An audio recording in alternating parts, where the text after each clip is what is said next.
visitato il presepe del rione di San Pietro e adesso visiteremo il rione di Piafino. Adesso siamo diretti al presepe de Sugian Stellaias.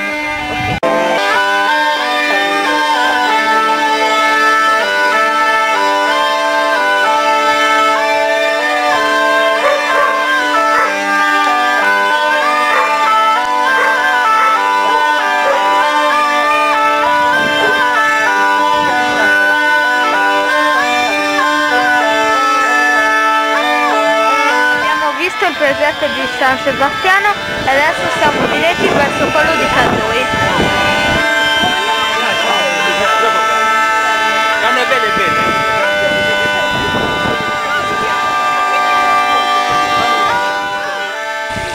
Allora, il presepio è sempre una realtà che ci ricorda un mistero grande del Signore, che è venuto bambino tra di noi proprio con l'intento di dimostrarci l'amore del Signore attraverso la salvezza, no?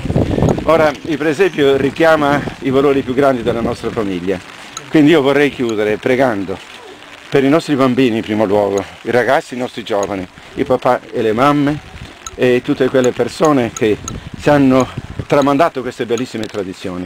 Io ringrazio tutti gli organizzatori, poi avrò occasione di ringraziare anche tutte le famiglie, citando un pochino anche i rioni, delle cose belle che avete fatto perché sono veramente opera d'arte. Il signor Sindaco, l'amministrazione e tutti quelli che avete collaborato, veramente.